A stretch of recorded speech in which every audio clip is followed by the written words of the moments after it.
Hello, Cove Dwellers. I am the cellmate, and I'm a Melbourneian gothly inclined type person arena. I try to get a video up every week. That is not always the case, but that is usually the case. So subscribe if you haven't already, or you can wait to the end of the video and make your decision then. We have finally done it. We have reached 666 subscribers, and so that calls for me to do the 666 subscriber special. This video was meant to be out earlier this week, but you know how life does that thing, and I did tell you, don't make expectations because disappointment. But yeah, I'm beyond astonished at the rate at which we've gotten to this subscriber level, and mind blown. See, like, my mouth won't keep up with my brain at the moment. But I am so thankful to all of you who have been supporting me this entire way. This is going to be a Q&A because a lot of people were keen on me doing a Q&A for the 666 subscriber special. And so it will be done. First question comes from Peter Karargaris. I'm sorry, you've been commenting on my videos since like I started making them, and I don't know how to say your name, so apologies for that. He asks, show us some of your artwork or talk about a specific piece. No, for two reasons. The first is that I don't show people my artwork. I don't do artwork for it to be shown or sold or anything like that. It's really just a personal kind of thing. It's almost kind of like a meditation exercise, if you can understand that. I think a lot of people can actually relate with that. It's more the doing that I enjoy than the sort of showing off, if that makes sense.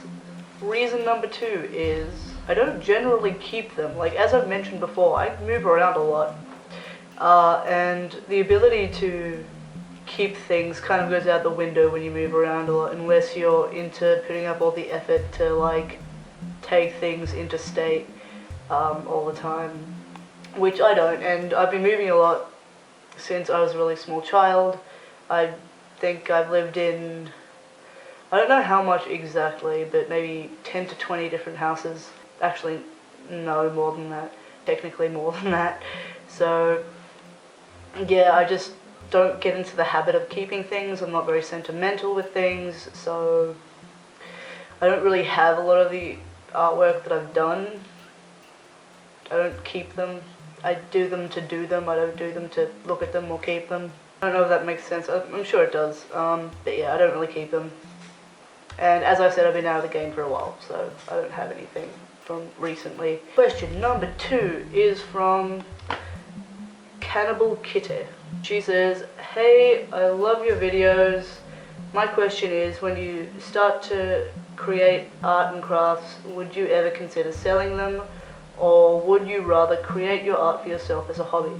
As I just said, I do only like to make things for myself as kind of like a hobby thing. It's more of a me kind of thing. By the way, thank you for saying that you like my videos. Out of all the people that asked questions, I think you're the only one who said that you actually like my videos, or, said something about the channel rather than just ask the question, which is totally fine to not do that, but, good on you for doing that whole thing. You're a nice person. I hope I didn't just put this out of focus by putting my thumb too close to the camera. But yeah, as I said, I do them more for myself than anything else. And I'm not a specifically good artist. If anything, I'm more of a writer than I am like a physical artist in terms of skill level. I've done a lot more writing, poetry, stories. Oh my god, these birds won't shut the fuck up. No, I do a lot more writing and poetry and all that kind of stuff because, fucking stereotypes. But shit, if I ever am down for cash, which is always, but if I'm ever down for cash, down on cash rather, and I, have something I think I could actually sell, or somebody else wants from me, like if they've happened to see it at some point, like if I put it on Instagram or something, yeah, maybe. I don't know, it's never really crossed my mind actually. So no, I guess, is the answer. That's not really a sufficient answer. It's more of a hobby thing, so no, that's a better one. Question 3 is from Mr. Bagan. So, yeah, Mr. Bagan. What made you want to do YouTube? Truth be told, I actually had a YouTube channel that I uploaded like videos, like a couple of videos to about, I'm gonna say 7 years ago, 6 or 7 years ago, I'm not entirely sure, but they were all cringeworthy as fuck and have since been deleted. They were not on this account, and I hope that nobody tries to dig them out, because holy shit. So, I have actually kind of been a YouTuber for a lot longer than this. I don't know what year I actually started, because as I said, I deleted all of them, so I can't exactly go and check. Yeah, I'm gonna say 6 or 7 years ago. So 6 or 7 years ago was actually the first time I was allowed on the internet. So I obviously found YouTube relatively quickly, seeing as it's one of the biggest fucking websites ever. And I just thought it was a really cool idea, people sharing themselves through videos. That's just like blew my mind. I'm like, this is the coolest thing I've ever seen in my whole entire life. What the fuck? Yeah, people all around the world interacting and sharing their like lives. Like, you get to have an insight into someone's life. How cool is that? And it was really good, because I remember when I first started watching, I was just getting into the whole goth thing, and I didn't know anyone personally who was as deep into it as I wanted to be, so I was always kind of reluctant to be my like true self, as like corny as that sounds, because I was like, maybe this isn't actually a thing that exists and I shouldn't do it, because I was like early stages of being a teenager, so I was scared. But yeah, and I found Kill Natalie and Kaz Loves Bats, who is now the Goblin Queen, and I started watching their videos, and I was like, holy shit, so this is actually a thing outside of my own brain. This is a thing that you don't just see on the internet. There are people that live their lives like this, and I was like, fuck, that's just so amazing. So I decided, fuck yeah, that's what I'm gonna do.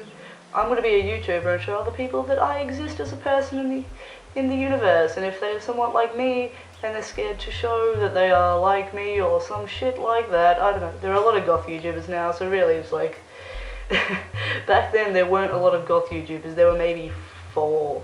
And now there are like fucking 1,000. Okay, I don't know how many there actually are, but I'm gonna assume it's about 1,000. It wasn't a big thing back then, so I started my channel then, but you know, whatever. And I only really, so if the question is why did I get back into it?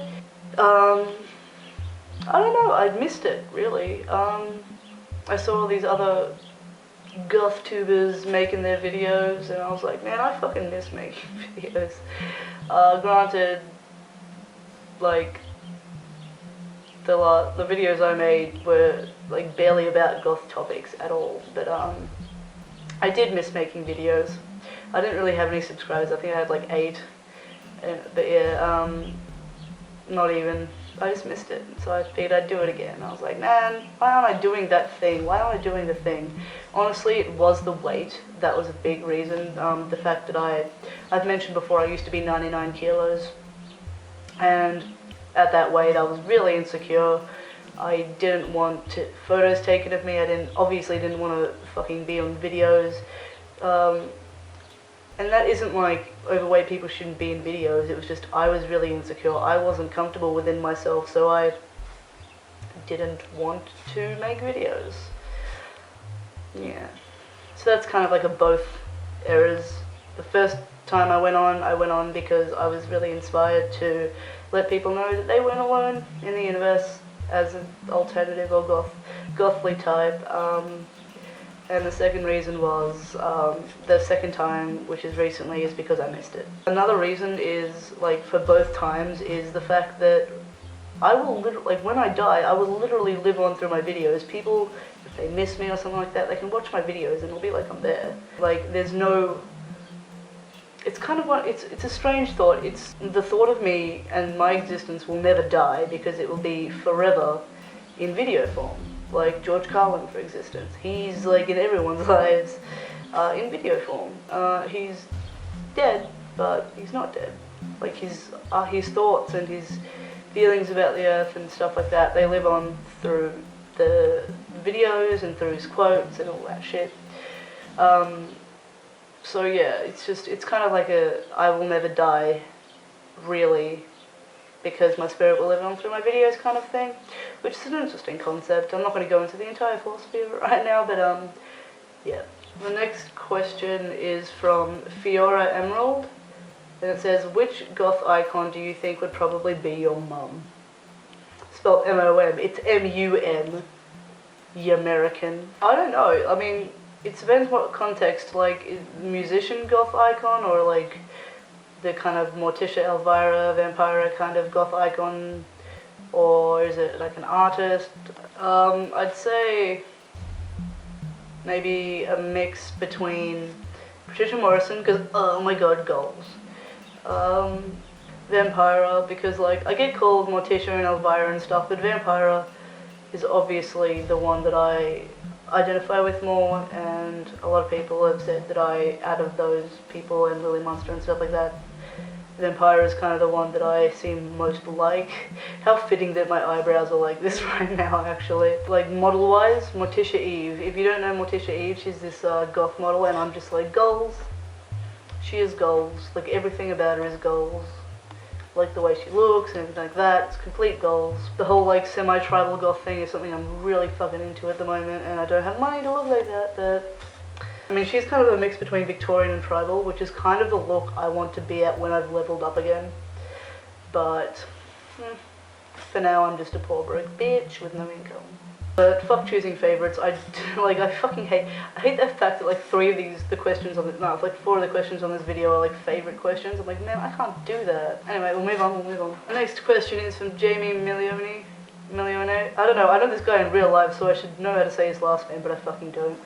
Can I sing for Varunia and the Wolf? If it becomes a thing, would you consider collaborating on music with me? I'm interested in what you want to do. We'll see if Varunia and the Wolf becomes a thing. It's really unlikely that it's ever going to become a thing. And if it does, you'd kind of expect me to be the vocalist, considering I am Varunia. You know, usually when they say something and the something, the first something is usually the singer person or whatever. But I don't know, it's probably not going to be a thing ever, so it's not really something that we have to worry about. As for collaboration, maybe, I mean, I still don't really see myself being in band situations. Most band situations that I've been in have been really unpleasant or just like complete dead ends, and like I don't work well in groups because I have my own vision for things. And, you know, it's kind of like, if I'm going to be in a band, I kind of want it to embody everything that I wanted. So I don't think that's really the kind of person that should be in a band. I'm definitely thinking about doing a few one-woman projects or something. But, I don't know, maybe one day if I become less of a, you know, wanker, then maybe, possibly. By the way, thank you for coming to my picnic. You're the only one getting an internet shout-out for coming to my picnic. The next question is from Ellie Soto. What are your most favourite bands that are obscure from the goth community? Can be from the 80s to today. If you want to check out this band, it's called The Shroud. It's a 90s goth band. They've linked a band called The Shroud from the 90s. And it's kind of weird. Favourites, not going to happen. Sorry, I just can't answer favourites. And the other thing that's weird is the fact that, like, obscure can mean so many different things to so many different people. Like, the level of obscurity that they showed me from The Shroud isn't that obscure in comparison to other bands, or is far more obscure compared to other bands. And obscure is a really relative kind of thing. But I will put a list of bands probably down below that exist. I've kind of tried to stick around the level of obscurity that The Shroud was on. Some are a little less obscure, some a little more obscure. You know, I'm assuming, there is the definition of obscure, which means, you know, unheard of or unknown or whatever, but yeah, that can mean a lot of different things to a lot of different people. I mean, for somebody just getting into the goth scene or goth music or something, the band, like, Clan of Zymox might be obscure to them, you know, like, you don't know. Abigail Sharples asks, what are your favourite bands? Not doing it. I will not answer this question. There are far too many genres of music I am into, not just goth. Like, I can't, like, rock and roll, metal, goth, classical, some bluesy kind of stuff. Like I'm not answering it, but I don't know. Maybe I'll try to make a list of something and link thing. Because there are a lot of bands that I like, and I don't like choosing favorites because that really singles out all the rest of them, and I'm not into that. I'm not about that life. Okay, Captain Brandon 1983 asks, a great video as per always, my good friend. I guess some of my questions would be, what is your favorite pizza parlor? And he has like multiple questions, so I'm gonna answer them like one by one, instead of asking his entire paragraph of like multiple questions and then answering all of them. Yeah, so the first question is, what's your favorite pizza parlor in your general vicinity or nearby area, or pizza parlor? I don't eat pizza. I don't eat pizza. No, my partner fucking loves pizza, but I don't really eat it because it gives me a stomach ache because it's pretty much just junk food. Also, do you like Coca-Cola like me, or are you more of a Dr. Pepper or Pepsi-Cola kind of gal? Just curious. Yeah, no, I don't eat pizza and I don't drink soft drink. Well, we call it soft drink. You guys call it soda or pop, I think. Some people call it pop soda, pop. I don't know, but we call it soft drink. Soda, the fizziness of soft drink is just like liquid acid. I did when I drank soda, soft drink. Now you got me saying soda, fuck you. I did like Solo and I liked Raspberry Fanta. I drank anything that was put in front of my face, but those are the ones I specifically liked. I don't eat pizza or drink soft drink because, okay, here's kind of like a mini story. I'm going to try to keep it as short as I can. When I was a child and early teenager, I ate whatever I want, whenever I wanted it. Junk food, good for you food. Usually it wasn't good for you food because junk food was more accessible. I used to eat butter and sugar on bread, for fuck's sake. Like literally just by itself. I used to eat a whole cheesecake to myself every night. So I got very, very large, as I said, 99 kilos. And since I stopped eating that way and I only started eating healthily, like literally just healthily, and like when I say I'm a health nut, I'm not fucking with you. I don't eat junk food, and when I do, I get a really, really bad stomach ache. So yeah, my body's just completely intolerant to junk food now. Like I can go with some chocolatey stuff, but too much of it and I'm just feel sick. I can't drink soft drink. I can sometimes drink it with whiskey, but like if I have like 2 little glasses of whiskey and Coke, then I'll feel so sick. It's like after a short amount of time my stomach just starts getting really, really pained, and yeah, I just don't eat crap food. So sorry to disappoint you, buddy. The next section is, also, will you ever visit the United States here? We'd love to hang out with you over the years. I'm not honestly that big on America. Like, there are a couple of things there that maybe I would go for, but I just don't have an inclination to want to go to America. I mean, I obviously will at some point because I want to travel all over the fucking world. But it's not that interesting of a place to me. I mean, yeah, like, I definitely will go over there. I mean, there's a few friends over there that I'd probably see. I mean, I'd probably go to Bats Day or whatever. Hit up Salem and stuff. I don't mean my friend Salem, she's just in America at the moment. I mean the place Salem. I'd like to see you too, though. I miss you. Yeah, no, Europe is definitely a priority at the moment. Maybe in a couple of years I'll have saved up the funding to visit America briefly, do a couple meetups. I mean, I think my channel in a couple of years may have grown a tiny bit. So I'll probably have more than like 20 people there who want to actually hang out with a cellmate. They'll probably all be at Bats Day, honestly. But you. No like hate on Americans, by the way. I'm sorry, I just don't find America that appealing. Don't hate on me, bro. Don't hate because I am potato. I don't know. Next question is, what are some of your favorite horror films and why if so? I don't have favorites. I already said that. Last night I watched Nightmare on Elm Street. That's all I can give you. Most horror films, if they're classics, I dig them. Not too big on the newer ones like Paranormal Activity that rely on jump scares personally. But The Conjuring was kind of like a mix between psychological and jump scare, so I think Conjuring wasn't too bad for a modern film. The remake of Evil Dead was fucking shocking. I don't know if I'm just biased because I was such a fan of the first, but it was fucking shocking, and I hated it, and it was disgusting, and it was gross. And I don't mean gross in a gory way, because that's a good thing. It was gross in a remake kind of way. But to be honest, I kind of hated it before I watched it anyway, so I'm not really one to judge. Also, how would you describe your personality, like when alone with some friends and soda drinks, such as breezy, naturally quiet, cheerful, a bit dry, more humorous than some would think, etc.? Changes constantly, honestly. Like, my personality depends entirely on who I'm with, where I am, what time it is, how long since I've woken up, if I'm drunk or something like that. Yeah, my personality is just fucking all over the spectrum, to be honest. I'd say if I had to, like, summarize myself, an eloquently foul-mouthed, gothly-like lady person that exists in the universe. I don't know.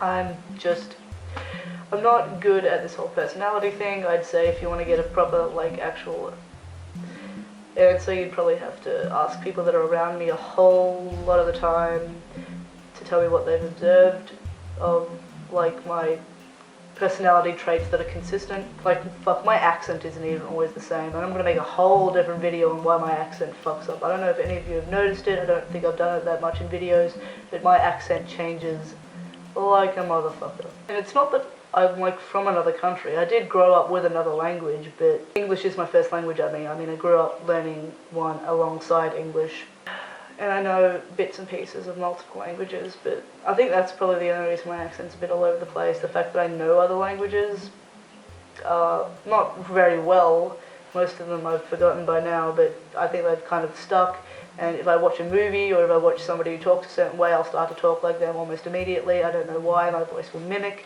everything, which is why if I move, like, overseas or something, I swear to God, I'll be one of those people that within a month has, like, the natural fucking accent that they have. Next question is from Dawina. Literally, that's their fucking name. I like it. I like his style, Dawina. Question is, what is the typical age range at goth clubs? What is the guide? Okay, three-part question again. Fucking hell, everyone with the currently questions. What's the typical age range at goth club? That's a hard question to answer because the crowd isn't the same at every goth club. Like, you have a few people that are consistent with every single club, but different clubs have different appeals to different people. I'd say, like, anywhere between 20 and 50, really, like, even, like, out of those ranges, but, like, yeah, I'd say between 20 and 50, kind of, like, there's no, like, specific age that people are when they go or whatever. Like, there are definitely people older than 50 that go to goth clubs, and there are people from 18 to 20 that go to goth clubs, because I don't know if you Americans know, but legal age of going out and drinking and everything, pretty much everything that you get in America at 21, we get at 18. So, get fucked. But I'm pretty sure there are places in Europe that, like, you can drink at fucking 14, so I'm just like, Europe, why you so fabulous, Europe? Alright, the next is, what is the guy to girl ratio at those clubs? I was gonna say like 60% women and 40% men, but my partner seems to think it's about 50-50. And again, I think it's something that changes club to club or night to night even. It's not always going to be the same. So you can't, it's not really something you can generalize, I'd say, but yeah, maybe 60-40, 50-50 kind of thing. What age does someone have to be in order to be considered an elder goth? The whole elder goth thing I think is really fucking relative, because there are people that think that you are only an elder goth if you were in the goth scene in the 80s, regardless of whether or not you're the age of the people that were in the scene in the 80s. If you weren't in the scene in the 80s, you are not an elder goth. And then there are people that say that, you know, if you're just a certain age, then you're an elder goth. Or even like now, there are people who are 90s goths who are being considered elder goths, which is blowing my mind. I'd say as long as you're in the scene for over, I'm gonna say if you've been in the scene for over 20-30 years, then yeah, whatever. I don't have the fucking monopoly on what people consider elder goth. It's gonna change person to person. To me, it's kind of like a, I don't know. I don't know. I'm not the one who elder gotherizes everyone, so... Like, for fuck's sake, a couple of friends of mine have jokingly, like, deemed me into the realms of elder goth. Well, elitist elder goth specifically. It's a little joke that we have, but we're not actually elitists, and I am obviously not a fucking elder in any way, shape, or form. So it was actually pretty funny. We had like a little dramatic elder goth like initiation ritual out in the smokers area. It was beautiful. It was brief, dramatic, and beautiful. My hair is so soft right now. I can't stop touching it. I like lathered it in olive oil last night, and I've just like washed it out a few hours ago, and it's just heavenly. Yeah, no, I've actually like recently with a couple of people in the scene seen elder goth used as an insult, which is a bit strange. But luckily there are very, very few people in the scene to actually talk shit about other people. Jukebox Gothic asks, is it true joy watching your enemies running terrorized before you, or a fat bulldog finds both? The answer is going to definitely have to say both. Preferably, my enemies running terrorized while I'm surrounded by a group of fat bulldog puppies. That would be the ultimate scenario. That would be just perfection incarnate. I think that's my favourite question, actually. Jukebox Gothic, you get the medal of best fucking question asked. Anyway, that was the last question, and yeah, no, that about wraps it up, Cove Dwellers. I'd love to give another massive fucking thank you to everybody who's been subscribing to me and supporting my channel and commenting and liking and everything like that. I adore the ever-living fuck out of you. You're just such a supportive group of motherfuckers, and you put up with my potty mouth, and I just dig it. I really do. There looks like there's a rat on that clothesline, but I'm pretty sure it's just stockings or something. I don't know. If you haven't noticed, yes, I am back on the grog. I didn't last the entire month, and there will be a video talking about my experience going sober, but I went like 3.5 weeks. That's really good. That's the longest that I've been sober since I was like 11, so kudos to me. I do hope to be doing this YouTube thing for a long, long while, and I'm really looking forward to us just like growing as like a cove inhabitants? I don't know. Yeah, I'm really looking forward to us growing as kind of like together as a community, get more Cove Dwellers, and we can all talk about gothly things and metally things. And I know that I've been really skimping out on the whole metal type videos, but trust me, there are going to be a few videos. There are so many fucking videos. I have this huge list of video ideas that I haven't been able to do because I haven't been putting in like the hours to structure them properly, but there are definitely so many videos that you guys have to look forward to. A lot of them are tip videos, a lot of them have to do with the goth scene, the metal scene, witchly things, just a whole myriad of just random crap that y'all are gonna see, and it's gonna be awesome, and it's gonna be great, and we're gonna have a good time. So yeah, thank you all for subscribing. We got to 666 subscribers. Oh my god, somebody's using it for. Rude. It's like 4:30 now, so I'm probably gonna start making dinner soon. There is likely gonna be a video up on Monday because I'm gonna start upload more, and I keep saying that every video, and I'm not sure if it's true, but well, it's true that I'm gonna try, but I'm not sure if it's going to be the case that I'll have a video up. So anyway, I'm gonna go have a cigarette and start making dinner. Yeah, I've eaten dinner really fucking early. I don't know why. It's a thing I do. Anyway, before I keep talking random rubbish that you don't need to hear about my dinner plans, I love the ever-living fuck out of a lot of you, and I will see you next time, Code Dwellers. Ciao for now.